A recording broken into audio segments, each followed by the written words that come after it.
तू है मेरा परमेश्वर पिता, मैं हूँ तेरी संतान। तेरा प्यार मेरे लिए है बड़ा महान। तू है मेरा परमेश्वर पिता, मैं हूँ तेरी संतान। तेरा प्यार मेरे लिए है बड़ा महान।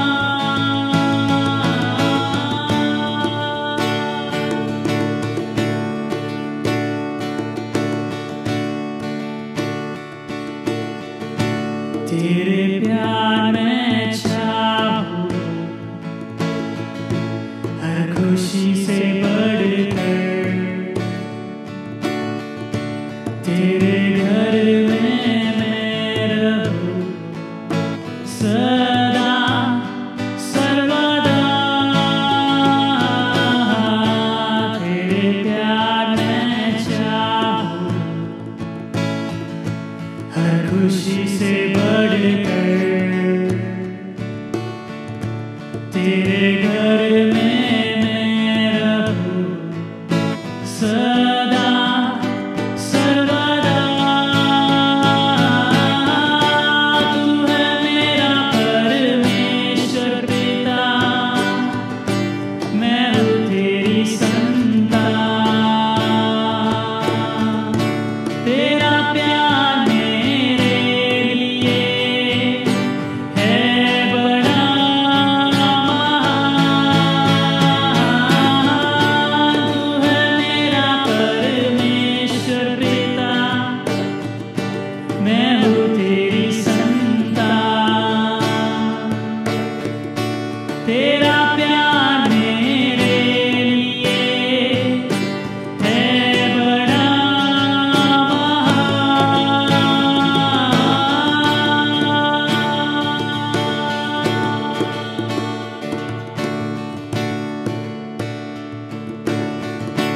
तेरे लिए मेरी बाहें खुली, दिल प्यार से भरा, गले से मुझको लगाया सदा सर्वदा। मेरे लिए तेरी बाहें खुली, दिल प्यार से भरा, गले से मुझको लगाया सदा सर्वदा। तू है मेरा परमेश्वर पिता, मैं हूँ तेरी संतान। तेरा प्यार मेरे लिए है बड़ा महान। तू है मेरा परमेश्वर पिता, मैं हूँ तेरी संतान। तेरा प्यार मेरे लिए है बड़ा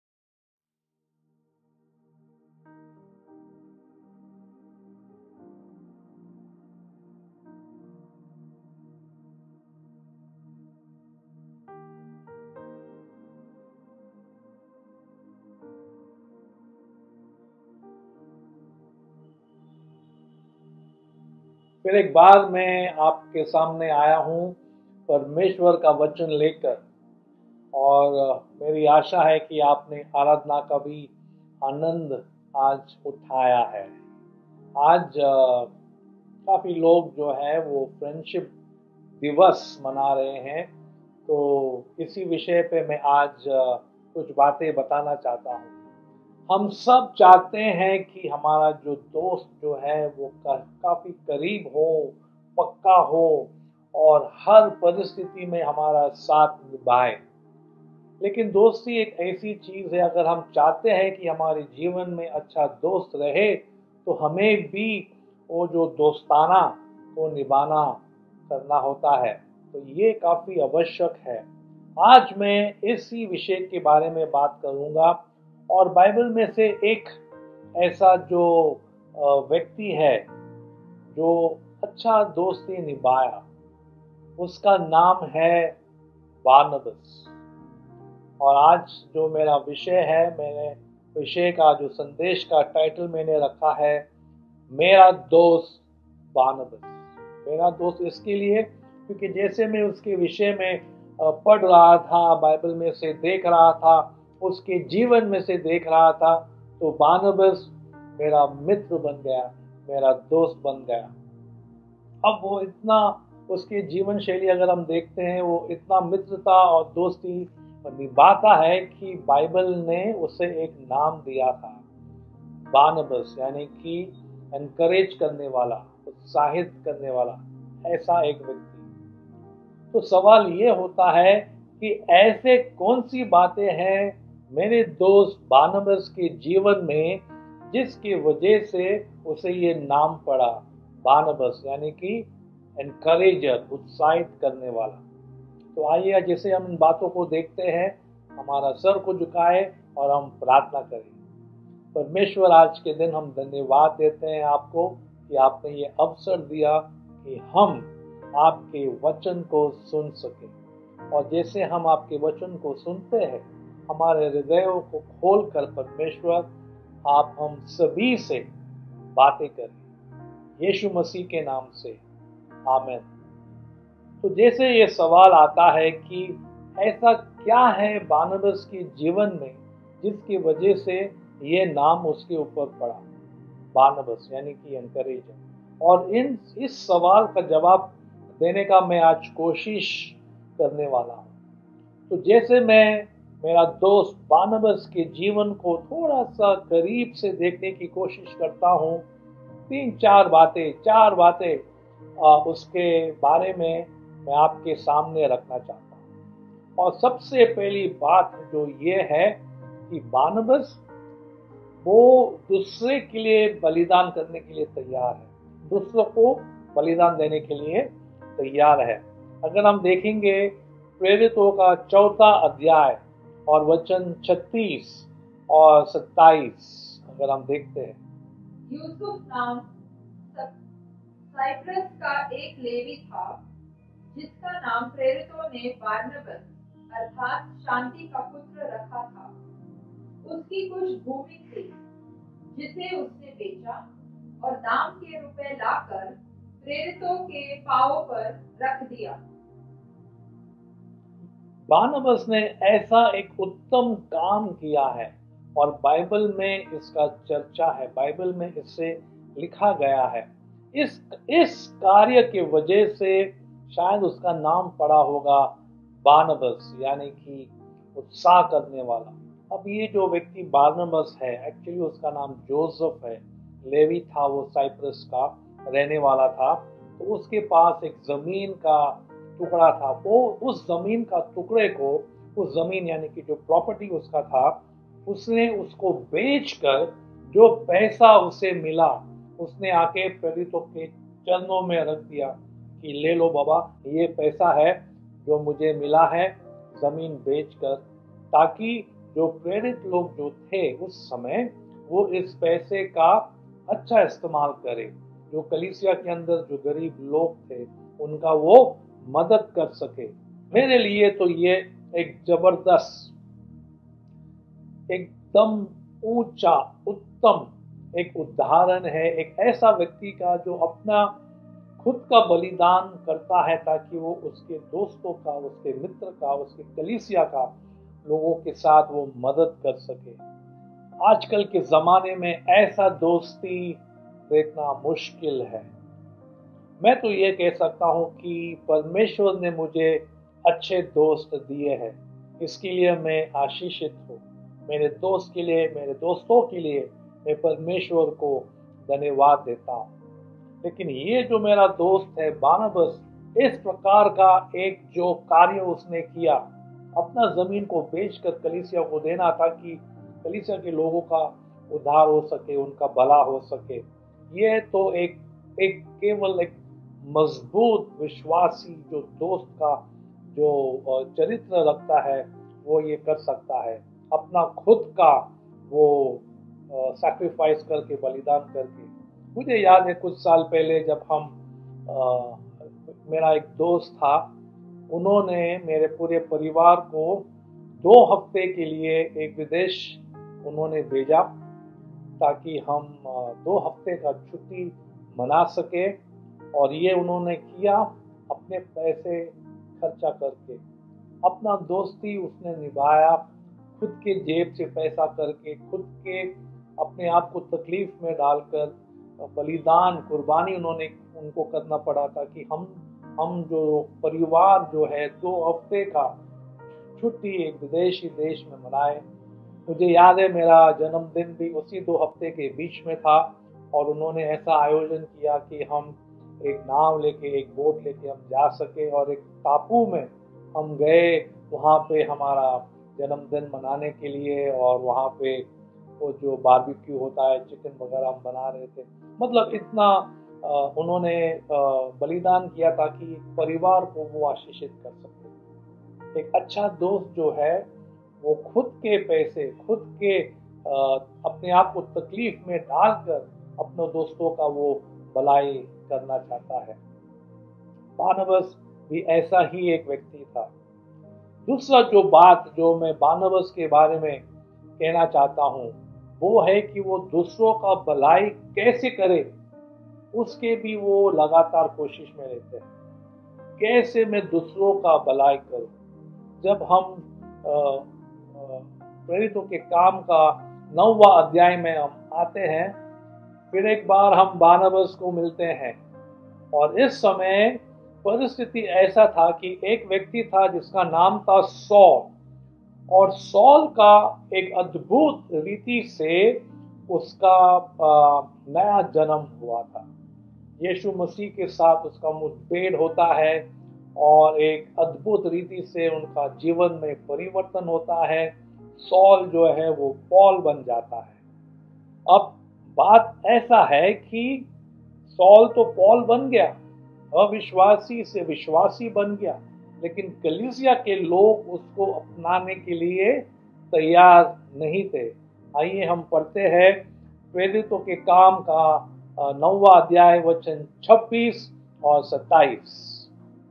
यरूशलेम में पहुंचकर उसने चेलों के साथ मिल जाने का प्रयत्न किया, परंतु सब उससे डरते थे, क्योंकि उनको विश्वास न होता था कि वह भी चेला है।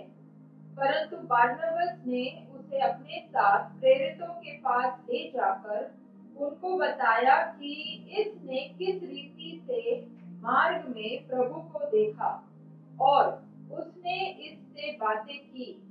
फिर दमिश्क में इसने कैसे हियाव से यीशु के नाम से प्रचार किया।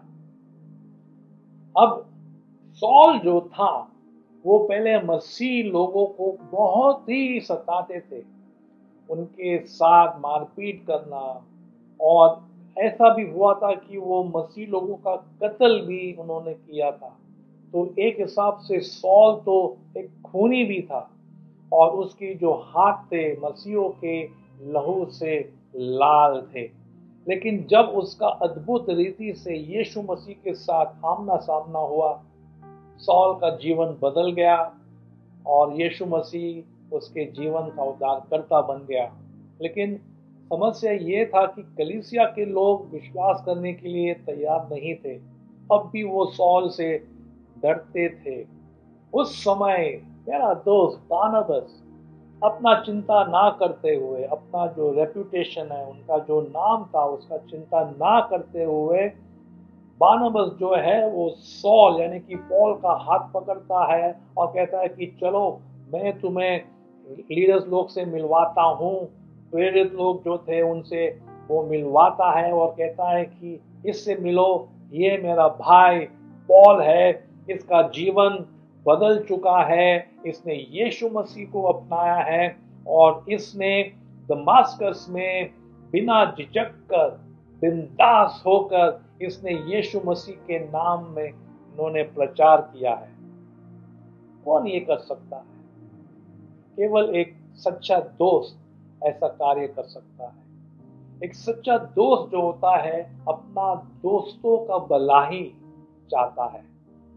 अगर तुम एक अच्छा दोस्त बनना चाहते हो तो तुम्हें भी अपना ना परवाह करते हुए अपने दोस्तों को आगे बढ़ाना है। तुम्हें कोशिश करना है कि कैसे तुम्हारे दोस्त को तुम और मौका दे सके, उनको आगे बढ़ा सके, उनके बारे में कुछ अच्छा बोल सके, किसी को तुम्हारे दोस्त के बारे में बता सके कि ये व्यक्ति है, इसका भला करो। ये एक अच्छा दोस्त ही करता है। ये जब मैं बोलता हूँ तो मुझे एक पुराने पिक्चर का याद आता है। आपने शायद शोले पिक्चर देखा होगा। अगर हम दोस्तों की बारे में बात कर रहे हैं और दोस्ती के बारे में बात कर रहे हैं तो फिर शोले का जिक्र तो ज़रूर होगा। और वहाँ पे एक समय आता है जब हीरो जो है अपना दोस्त के लिए वो सिफारिश करता है। अपना जो दोस्त है उसको वो आगे बढ़ाने की कोशिश करता है, कितना भी उनका दोस्त बुरा हो, लेकिन दोस्त के मुंह से एक भी गलत शब्द नहीं निकलता है। अपने तरफ से वो पूरा कोशिश करता है कैसे अपने दोस्त वीरू को वो आगे कर सके, उसका भलाई कर सके। और यही एक सच्चा दोस्त का निशानी है। अगर आप अच्छा दोस्त बनना चाहते हो तो आपको अपने दोस्तों को आगे बढ़ाना है। इस प्रकार से आपका दोस्ती जो है वो और भी मजबूत बन जाता है। एक अच्छा दोस्त जो है वो उसका कहने का मतलब ये है कि दोस्त मैं तुझ में विश्वास करता हूँ, आई बिलीव इन यू, मैं तुझ पे विश्वास करता हूँ। पूरा दुनिया भले तुम पर हंसे लेकिन मुझे विश्वास है कि तुम आगे बढ़ोगे। ये दोस्त हमेशा ऐसा एनकरेज करता है, प्रोत्साहन करता है। बारनबास में ये खूबी था और मैं चाहता हूँ कि हम सभी में इसी प्रकार का खूबी हम इससे और बढ़ाएं। तीसरी बात जो मैं बारनबास के जीवन में देखता हूँ कि उसे ये नाम पड़ा बारनबास, उत्साह करने वाला। वो एक ऐसा व्यक्ति था कि अपने दोस्ती को हमेशा आगे रखता था, अव्वल रखता था। तीसरा जो मुद्दा वो ये है कि एक दोस्त जो है वो अपना आत्मिक प्रभाव अपने दोस्तों के ऊपर लाता है। आत्मिक प्रभाव दूसरों के ऊपर वो लाता है। हम देखेंगे जब हम आगे बढ़ते हैं प्रेरितों के काम में 11वां अध्याय में, तो ऐसा एक परिस्थिति वहाँ पे, अच्छा परिस्थिति वहाँ पे है।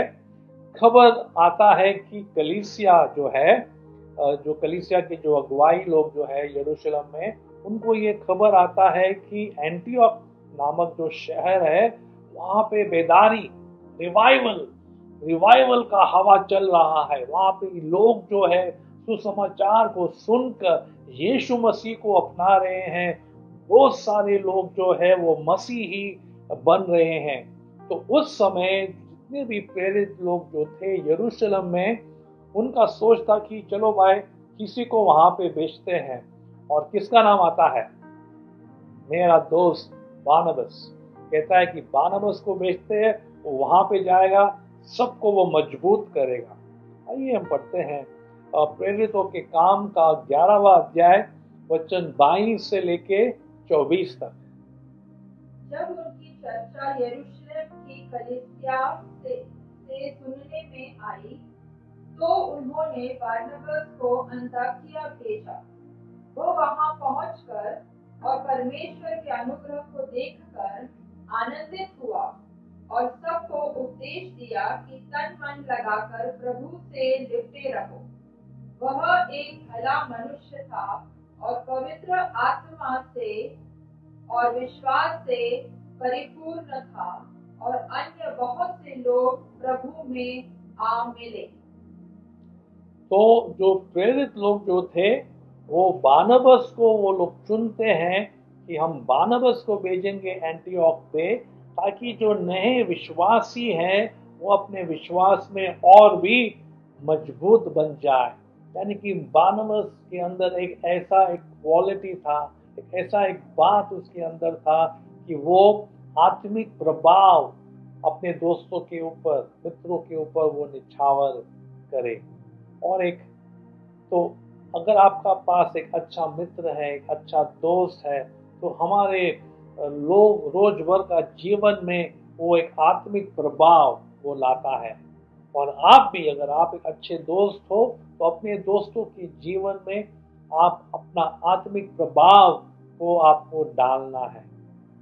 खास करके जब आपको पता लगता है कि आपका जो दोस्त है वो किसी तकलीफ से जा रहा है, उनका जो प्रार्थना का जीवन कमजोर हो रहा है, या वो बाइबल ठीक से पढ़ नहीं पा रहे हैं, या उनका जो आत्मिक जीवन कमजोर पड़ रहा है, तो एक अच्छा दोस्त जो है वो कहता है चलो भाई हम लोग प्रार्थना करते हैं, चलो हम मिलकर हम बाइबल पढ़ते हैं, चलो मिलकर हम प्रार्थना करते हैं। या वो बाइबल में से वो परमेश्वर का वचन बताते हैं ताकि उसका जो दोस्त है उसका विश्वास फिर से मजबूत बन जाए। एक अच्छा दोस्त जो है वो अपने दोस्तों के जीवन में आत्मिक प्रभाव को वो लेकर आता है। और मेरा दोस्त बारनबास यही करता है। जब वो एंटियोक गए तो बाइबल में लिखा है वो सबको उत्साहित करता है, उनके नए विश्वास में वो उनको उत्साहित करता है और कहता है कि मजबूत रहो, यीशु मसीह को अपनाकर मजबूत रहो। आखिर में बहुत सारी बातें हैं बारनबास के जीवन में, लेकिन मैं ये 4 बातें बताकर अंत करता हूँ। और चौथी जो बात जो बारनबास के अंदर, जो मेरे दोस्त बारनबास के अंदर, वो ये है कि वो न्याय करने में घाई नहीं करता, स्लो टू जज अदर्स। जब हम प्रेरितों के काम में आगे बढ़ते हैं 15वां अध्याय में हम देखते हैं वचन 36 से लेके 39 में हम ये पढ़ते हैं।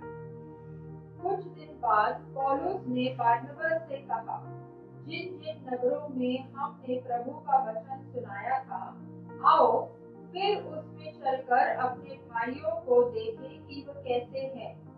तब बारनबास ने यूहन्ना को, जो मरकुस कहलाता है, साथ लेने का विचार किया, परंतु पौलुस ने उसे, जो पंफूलिया में उसने अलग हो गया था और काम पर उनके साथ न गया था, साथ में ले जाना अच्छा न समझा। अतः ऐसा विवाद उठा कि वे एक दूसरे से अलग हो गए, और बारनबास मरकुस को लेकर जहाज पर साइप्रस चला गया। अब जब हम इस वचन को सुनते हैं तो पूरा चित्र सामने खुलता है। पौल कहता है बारनबास को, चलो यार, हम जितने भी शहर में हम गए थे प्रचार करने के लिए, हम वापस उस सारे शहर में हम जाते हैं और हमारे भाइयों को हम वहाँ पे मिलेंगे और हम उनको उत्साहित करेंगे, उनको मजबूत बनाएंगे। विचार तो पौल का बहुत ही सरल था और बहुत ही अच्छा विचार था। तो बारनबास जो हमेशा दूसरों को आगे बढ़ाने की कोशिश करता है, वो पौल से कहता है, पौल सुनो, एक काम करते हैं, हम तो जाएंगे लेकिन हम साथ में जॉन को लेके जाएंगे। जॉन का दूसरा जो नाम था वो था मार्क, कभी कभी हम उनको जॉन मार्क करके बुलाते हैं। लेकिन पौल ने इस बात को उचित नहीं समझा। वो कहता है बारनबास, नहीं, हम जॉन मार्क को नहीं लेके जाएंगे। और पौल और बारनबास के बीच में बात विवाद बन जाता है। पौल कहता है नहीं, हम नहीं लेके जाएंगे क्योंकि पिछली बार उन्होंने धोखा दे दिया था, मेरा साथ छोड़ दिया था, हम नहीं लेके जाएंगे। बारनबास कहता है कि चलो भाई हम लेके जाएंगे, लेकिन पौल नहीं मानता है और इस विषय की वजह से पौल अपना रास्ता चले जाता है। और बारनबास जो है, यानी कि उनका ओरिजिनल नाम था जोसेफ, साइप्रस का रहने वाला, तो वो मार्क को लेकर वो साइप्रस चला जाता है। अब हम यहाँ पे क्या देखते हैं?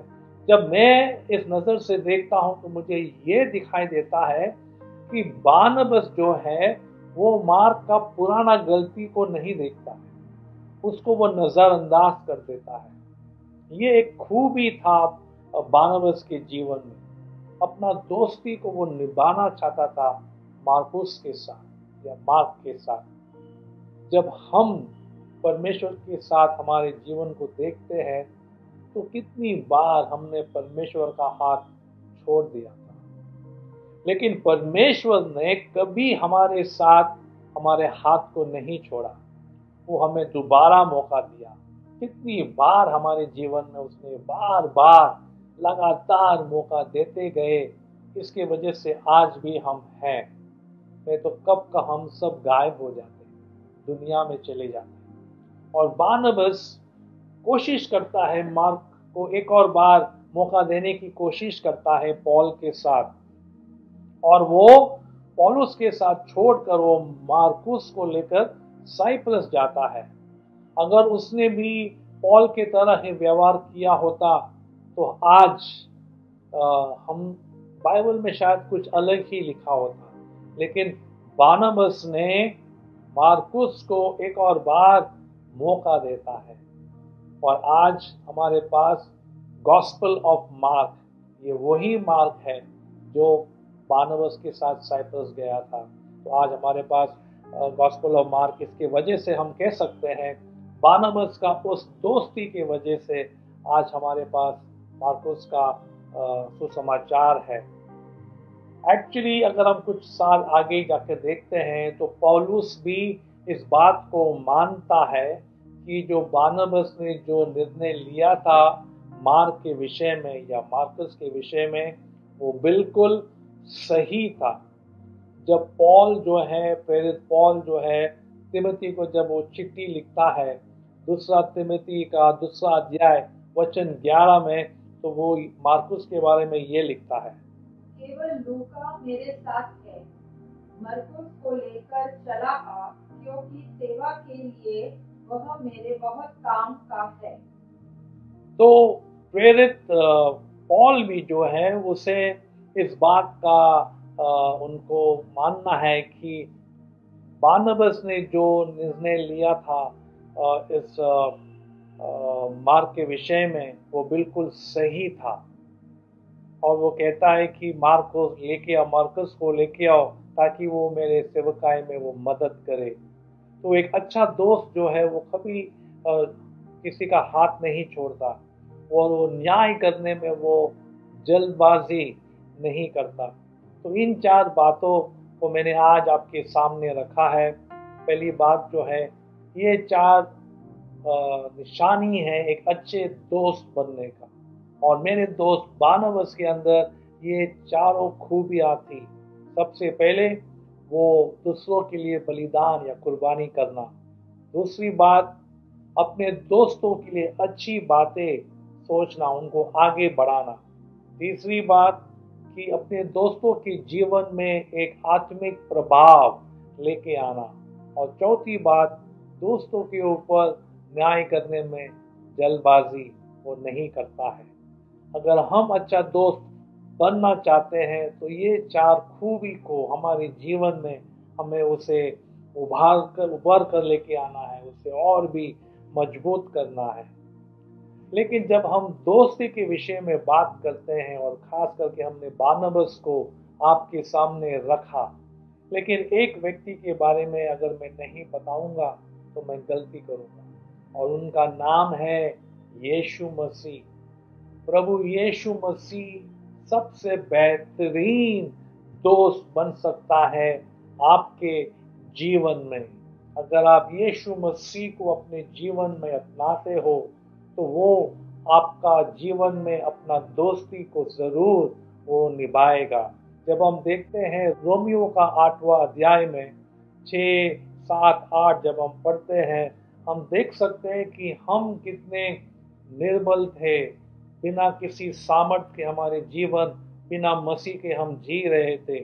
लेकिन जब हम दुनिया में देखते हैं तो कोई भी एक धर्मी व्यक्ति के लिए भी नहीं मर सकता है, लेकिन यीशु मसीह ने, जब हम मसीह में नहीं थे, जब हम पाप में थे, हम लाचार थे, हम गंदगी में थे, तो उसने अपना दोस्ती को निभाया, अपना जीवन को त्याग कर दिया उस क्रूस पर, ताकि जब हम उसको अपनाते हैं हम नया जीवन और अनंत काल का जीवन हम पा सकते हैं।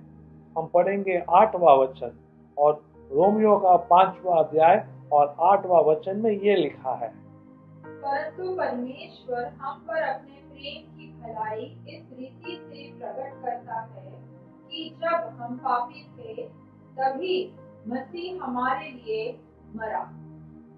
सब कुछ हम खो सकते हैं, लेकिन एक अच्छा दोस्त होना बहुत ही महंगा पड़ सकता है। यीशु मसीह को अपनाओ तो आपके जीवन में एक ऐसा दोस्त आप पाओगे जो आपको कभी नहीं छोड़ेगा, कभी नहीं त्यागेगा। अगर आप यीशु मसीह को अपनाना चाहते हैं आपके जीवन में एक दोस्त के रूप में, तो आइए मेरे साथ प्रार्थना करें। प्रार्थना करने से पहले एक और वचन बताऊंगा, यूहन्ना का 15वां अध्याय और वचन 15 में यीशु मसीह क्या कहता है। अब से मैं तुम्हें दास न कहूँगा, क्योंकि दास नहीं जानता कि उसका स्वामी क्या करता है, परंतु मैंने तुम्हें मित्र कहा है, क्योंकि मैंने जो बातें अपने पिता से सुनी वह सब तुम्हें बता दी। यीशु मसीह हमें मित्र कहलाता है। आज वो दोस्ती का हाथ आगे बढ़ा रहा है आपके तरफ। अगर आप अपना हाथ उसके हाथ में मिलाना चाहते हो तो आइए मेरे साथ प्रार्थना कीजिए। परमेश्वर, हम आपके सामने आते हैं। हम बारनबास के जीवन के लिए धन्यवाद देते हैं। जिस प्रकार से उसने दोस्ती निभाई उसके लिए हम धन्यवाद देते हैं। लेकिन उससे बढ़कर यीशु मसीह, हम आपको धन्यवाद देते हैं कि जब हम आपको नहीं जानते थे तब भी आपने दोस्ती निभाया, तब भी आपने अपना जीवन को त्याग कर, जब हम आपको नहीं जानते थे, हमारे लिए जीवन उस क्रूस पर बलिदान कर दिया। आज जितने भी आपकी आवाज को सुन रहे हैं, हम आपके सामने आते हैं और कहते हैं, यीशु मसीह, हम आपकी दोस्ती को निभाना चाहते हैं, हम आपके साथ दोस्ती करना चाहते हैं। आओ हमारे जीवन में प्रवेश करो, हम आपको ग्रहण करते हैं, हमारा मित्र बनो, और हम आपका मित्र बनना चाहते हैं, यीशु मसीह के नाम से, आमीन। आशा करता हूँ कि इस दोस्ती के दिवस में आपने यीशु मसीह को अपना दोस्त, अपना मित्र बनाया है। परमेश्वर आपको आशीषित करे। God bless.